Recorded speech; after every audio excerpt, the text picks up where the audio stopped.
Good afternoon, YouTube. It's your man on the Race George page. Come to you live on YouTube.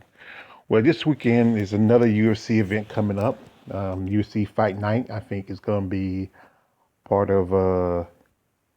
I think it's going to be part of the. I think it's going to be in. I believe Fight Island in Dubai, and the main card is Morales versus Sanhagen, and this is probably a contender for. It's the main event. It's a contender for more likely uh, bantamweight division. You know, and like I said, I don't follow the men as much as I do the women, but it's pretty much mostly it's a sausage fest, which only and this is the only fight on the card. I mean, this is why I say like this. They could recruit more, but the problem is that the men's division is very deep, but they could have thrown a couple more women in here. I mean, so it's Tracy Cortez versus Stephanie Egger. Now, Miss Egger is a fighter out of Switzerland, and she, I think her record is 5-1. She originally fought out of the women Western European Western Division, and she's fighting as a bantamweight against Tracy Cortez. Now, Tracy is 7-1, and originally Tracy supposed to have fought Bay Malecki from Sweden. But something happened to Bay. I think she got an injury. So, they got her another opponent. Kind of funny. The last minute, you can find another opponent when you need them. But still, like you still got fighters like Sir McMahon sitting out. And, and a couple other fighters who, should get an opportunity to fight. And most definitely one fight I want to talk about is my girl, Tanisha Tennant.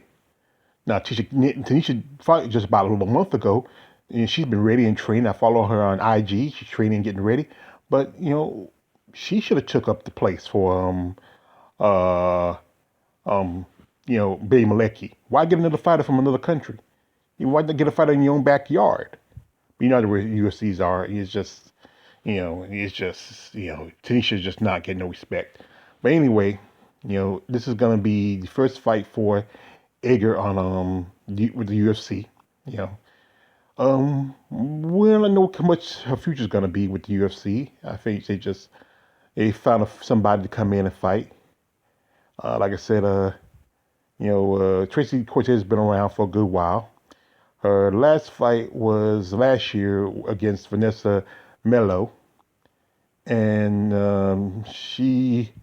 one point she supposed to have a fight with Duda Santana, who got suspended for drugs for taking um,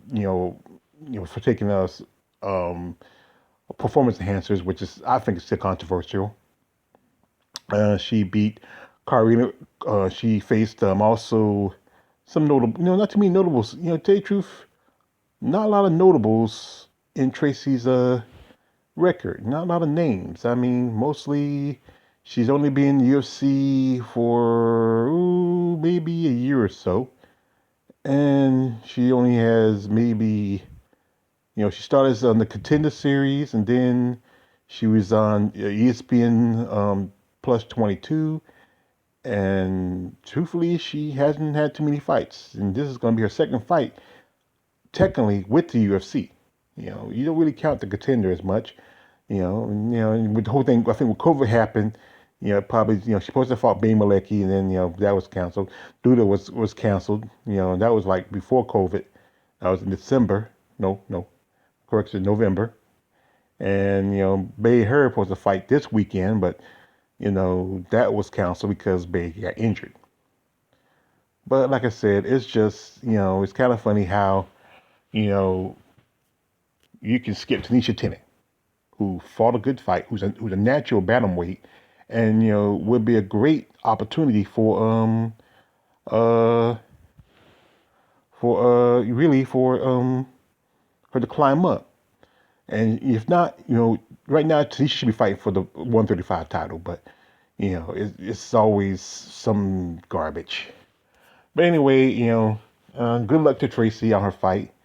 If they you pretty much given a soup can opponent, I feel like it. If she beats Stephanie Egger, no big deal, but if Stephanie Egger beats her, then maybe Stephanie should ride a one ticket, especially in 135. They need some, if she's a good enough fighter and a strong enough fighter, they need good, fresh fighters who can maybe help the division, especially since you got Holly Holmes and so many others still getting, title shots and not even, I mean, I'm just frustrated. It's your man, all the way George Page. Like, don't subscribe. I'm out.